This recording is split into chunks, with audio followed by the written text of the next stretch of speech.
வணக்கம். ஜானாஸ் குக்கிங்கில் உங்களை வரவேற்கிறதுல மிக்க மகிழ்ச்சிங்க. இன்றைக்கி நம்ம ஒரு வித்தியாசமான ஒரு ஸ்நாக்குன்னு சொல்லலாம் செய்ய போகிறோம். அதுக்கு தேவையான பொருள்லாம் என்னென்னு பார்த்துடலாம். இந்த டிஷ் இதெல்லாம் அரபு நாட்டில் இதை வச்சு செய்கிறாங்கங்க. இது என்னன்னு பார்த்தீங்கன்னா, இதுக்கு பேர் ஃபலாஃபல் அப்படின்னு சொல்லிட்டு இதை எல்லோரும் வெள்ளை சுண்டலில் செய்கிறாங்க. நான் இன்றைக்கி கருப்பு சுண்டலை வச்சு இதை எப்படி ஹெல்த்தியாக செய்யலான்னு செஞ்சு காட்ட போகிறேன். அதுக்கு தேவையான பொருள்லாம் என்னென்னு பார்த்துடலாம். கருப்பு சுண்டல் ஒரு கிண்ணம் ஓவர் நைட் ஊற வச்சு கழுவி எடுத்து வச்சுருக்கேன். இதுக்கு வெங்காயம் ஒரு பெரிய வெங்காயம் கட் பண்ணி வச்சுருக்கேன்.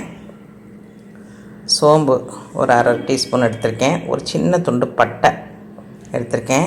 3 பச்சை மிளகா, 2 வரமிளகா, பூண்டு ஒரு 3 பல் பெரிய பல்லாக எடுத்திருக்கேன்.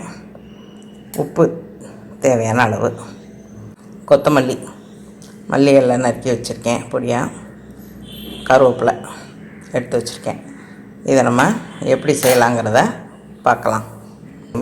இப்போ ஒரு மிக்ஸி ஜாரில் இதெல்லாம் போட்டு ஃபஸ்ட்டு அரைச்சிக்குவோம். அரைச்சிட்டு அதுக்கப்புறம் சுண்டலை சேர்த்து அரைச்சிக்குவோம். முதல்ல இது விப்பரில் போட்டு கொஞ்சம் தூளாக்கிட்டு அதுக்கப்புறம் இந்த கடலை போட்டு நம்ம அரைச்சிக்கலாம். இதை இதில் சேர்த்துக்குவோம். சேர்த்து ஃபஸ்ட்டு அரைச்சிட்டு அதோட சுண்டலையும் சேர்த்து அரைச்சிட்டு வந்துடலாம். இந்த மாதிரி கொரகொரப்பாக அரைச்சி எடுத்தாச்சுங்க. இந்த மாதிரி கொஞ்சம் கொரகொரப்பாக அரைச்சி எடுத்தாச்சு. இதில் முதல்ல நம்ம உப்பு எல்லாம் சேர்த்துட்டோம். நறுக்கி வச்சுருக்கிற வெங்காயம், அதோட இந்த கொத்தமல்லி கருவேப்பிலை சேர்த்து நல்லா மிக்ஸ் பண்ணிவிட்டு நம்ம உருண்டையாக பிடிச்சி வச்சுக்கலாம். இப்போ சின்ன சின்ன உருண்டைகளாக நம்ம பிடிச்சி வச்சுட்டோம். இதை எப்படி பொரிக்கலான்ட்டு பார்க்கலாங்க. தேவையான அளவு ஆயில் சூடு பண்ணியிருக்கேன். இப்போ ஒன்றா நம்ம சேர்த்துடலாம். இந்த மாதிரி தள்ளி ஒன்றா போடுங்க. சேர்த்துட்டு நல்லா ஒரு பக்கம் வெந்த உடனே மறுபடியும் திருப்பி விட்டு எடுக்கலாம். 2 பக்கமும் திருப்பி விட்டு நல்லா வெந்துடுச்சு. இப்போ எடுக்கணுங்க. அரைக்கும்போது தண்ணி சேர்க்க வேண்டியதில்லை. தண்ணி சேர்க்காமலே நம்ம அரைக்கலாம். அதில் உப்பெல்லாம் சேர்த்துருக்கோங்கிறதுனால அதுவே சரியாக இருக்கும். அதனால் தண்ணி எதுவும் சேர்க்க வேண்டியதில்லை.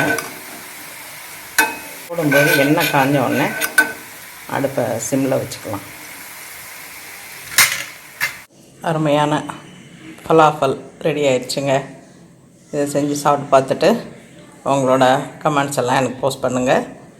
மறுபடியும் இன்னொரு ரெசிப்பியில் நான் உங்களை சந்திக்கிறேன். நன்றி, வணக்கம்.